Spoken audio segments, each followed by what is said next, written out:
Humanitarian agencies in northern Kenya are still struggling with the influx of asylum seekers from Ethiopia who are continuing to flee into Kenya through the Moyale border.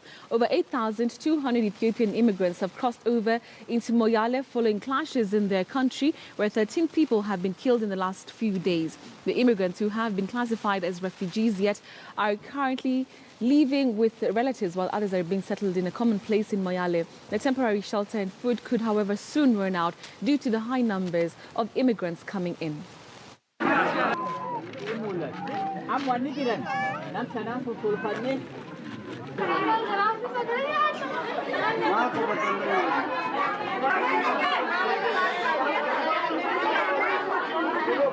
Today we are here at Gadakorma to see and assess the influx of people who have just come in from Ethiopia as a refugee. These people have not left their livestock behind. Some few households managed to run away with their livestock, but from the information we got from their interview, large number of animals has been left behind.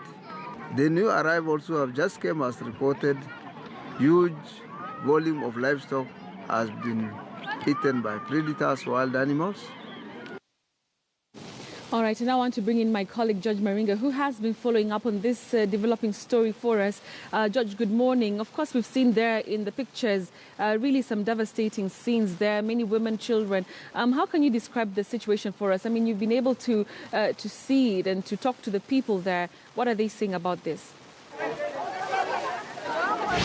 Good morning to you, Betty. Indeed, it is a devastating situation. As of yesterday, the official number we had was 8,200. The Red Cross officials tell us at the moment it is 8,500, and the number is still increasing by the hour, by the day. Now, Betty, there are over 5 entry points where the asylum seekers who have not been classified as refugees yet are coming into the country from Ethiopia. Of course, they are fleeing the crisis that is happening even after the Ethiopian government declared a state of emergency in Ethiopia. And now, to my right, you will be able to to see the situation exactly that paints the picture of the dire situation or the humanitarian need that is really required at Moyale town. And this is just at Moyale town, Betty. Now there are about five areas, 5 more entry points where the refugees are coming in through. And these ones you can see here, Betty, are those ones who have not been able to find refuge with their relatives. There are a few, who have found because, coming in from Ethiopia, they were able to, meet with their relatives from this side. But these ones who are here are the ones who have not been able to find any shelter yet, and they are relying on the little food and humanitarian services that the county government is trying to, share among them, as well as the Red Cross Society, which has been here ever since this happened. And I'll be speaking to the Red Cross authority officials and also a representative from the county to just give us a picture of, the entire situation and what is exactly happening. Thank you very much, Madam, for joining us on KTN News. Tell us your name, please. Yeah, my name is Talaso Tuta. I'm the regional manager for the Kenya Red Cross Society in the Upper Eastern region.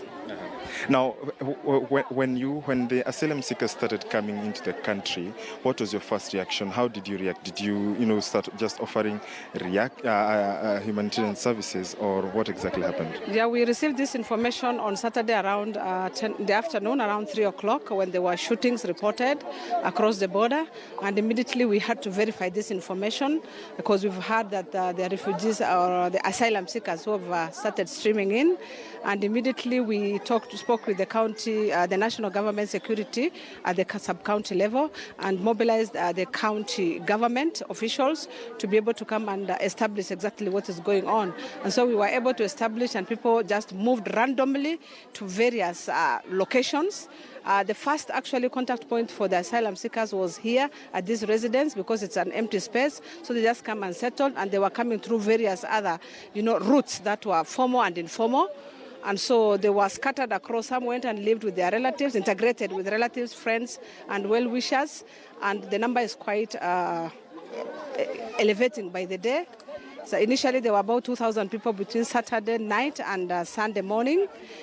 Monday, by Tuesday, up to yesterday, the number has increased to about 8,500 asylum seekers.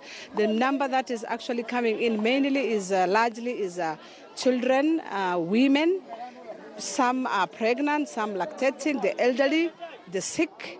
We haven't received any injured individuals that have arrived to this location. And so that's how we got the information and where they arrived.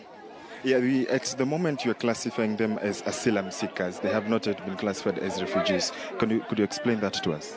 Yeah, for us, the process of establishing whether these are refugees is a whole lot of a process that should be determined by different UN agencies, and I think led by the UNHCR and even Kenya's Department of Refugee Affairs. And so for us, we cannot declare them as refugees at the moment because the due processes have not been subjected to the due processes of scanning and, vetting and verification. That has to happen probably as soon as UNHCR and the Department of Refugee Affairs come on board. Yes. Now we have seen, a depletion of the resources, the food, the water, they are consuming. Talk to us about, the outbreak of diseases. Have you reported any case of chronic diseases, cholera, or such diseases? Yes, with the current situation, anything is possible anytime. It's a hazard we are stepping on. It's something about to blow up, because there are no ablution facilities. Water is not treated, despite the fact that the county government is struggling to ensure that they get water. The water immediately, it arrives with a water boozer, is put into a tank, and the community immediately start drawing it. Therefore, even if we have water treatment commodities, we cannot immediately utilize them because the water is immediately utilized. As soon as it arrives, the tank is empty, considering the large population that is depending on it. And so there's no ablution facility, the water is not treated. The single toilet here, actually, we are about to close it down, depending with the public health officer who's been with the Red Cross team doing the outreaches, had already declared that, this camp, particularly this particular location, must be closed down immediately because of all those concerns, health concerns particularly. There were diarrhea cases that have been reported already by the team that had conducted outreaches yesterday. The single toilet is full, it's about to be closed. The place is just very extremely pathetic and inhabitable for the asylum seekers right here. Yes. You have worked with, the Kenya Red Cross, and you've dealt with such situations. How dire or how, extreme do you think, or do you speculate that the situation will be? At the moment, you have 8,500, and, that's just an estimation going by the fact that they are coming in by the hour. How should you expect, to see the dire need or the overwhelming number go by, by the day, and how will you be able, as Red Cross, to offer your services?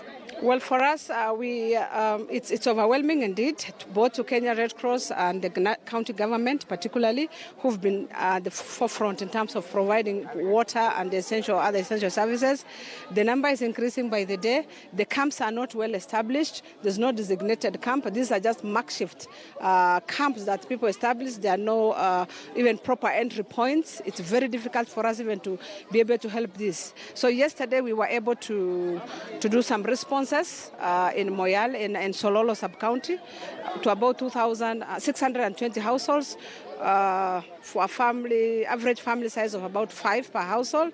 So a total to about 2,600 between 2,300 to 2,600, at least because they're in an open space, and the chief offered some open space that looks like can be a typical camp. And so we were able to give them the necessary, life-saving, like, tarpaulins and the non-food items. But the situation definitely is already overwhelming. It's already overwhelming. We need personnel, health personnel. We need food, most importantly. They need to even actually sink boreholes and, establish proper camp for these people to be efficiently and sufficiently and, to restore their dignity. Because as they are right now, it's terrible. It's not very pleasant. Yes, anything can happen. Thank you so much. But just allow me to speak to the county secretary to give us within a minute, what the county is doing. Thank you so much for joining us on KTN News. Tell us your name, sir. Yes, my name is Malicha Boru. I'm the county secretary and the head of public service for Marsabit County.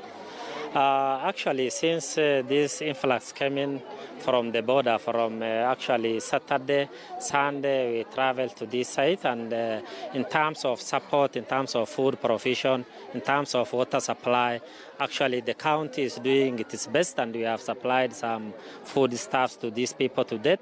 They are mainly entering from the border. They are based in 3 areas within Moyale sub-county, so Marre, Sesi, Butiye, and a few group in the Sifa area. These people are in a temporary camp, and the place is really, the condition is unwanting. In terms of water supply is not adequate, in terms of food supply is also not adequate. More so the environment where they are in terms of sanitary facility provision is inadequate, and really the condition is unwanting. Thank you very much, Betty. That's the county secretary. And just to show you, the Red Cross agent has told us they are sharing. Excuse me, just a little. We want to show you, Betty. If you see towards the far right down there, you can see a water tank, and that's the only tank that the asylum seekers. Could you kindly just move us for us to see just a little? That's the water tank that they are using and sharing, the over 8,500, to just, share here the asylum seekers. And that's the dire need for services such as water and food. And, it's a dire need, Betty, that these asylum seekers need, here in Moyale. We are following up this issue, and we'll package more stories for you as we'll head up to the other points, such as Sololo, to find out what is exactly happening there. Betty. Thank you very much, Judge Maringa. They're just highlighting the plight of refugees coming in from Ethiopia to Moyale. Like you mentioned, we have about 8,200 people so far who've already crossed over to Kenya, and they're settling now in Moyale. And as you've seen there, a lot of pressure really on the little resources that are there, showing us the water tank, a small water tank, catering to over 8,200 people. Judge, if you can still hear me, of course, we're experiencing heavy rains here in Nairobi and many parts of the country. We're experiencing indeed quite a heavy downpour even right now as we speak. Can you say that's the same for Moyale? Just taking stock and taking a look at where you are right now. But where we are right now, yesterday we did have. We did have some showers yesterday, and we are having dark clouds at the moment, and we are anticipating. We had a notification. We received a notification last night that it could be raining today. But Betty, the rain is in as much as it is a blessing, it could also be overwhelming to these asylum seekers who are don't have much of a shelter here. We are actually seeing dark clouds. We had some earlier in the day, and we expect that the rains could fall any time from now, and we also had some showers yesterday. Betty. All right, Judge Maringa, they're reporting from Moyale. Like I mentioned, he's just highlighting the plight of refugees or people coming in from Ethiopia fleeing, some discomfort and unrest there. About 8,200 have so far trooped to Moyale. You've seen children, women, the elderly just there. And of course, one of the issues that the Kenya Red Cross officials have mentioned is that there's a lot of pressure on the little resources that are there present right now. That, of course, is shelter, food, and even water, as my colleague George has just highlighted there. We just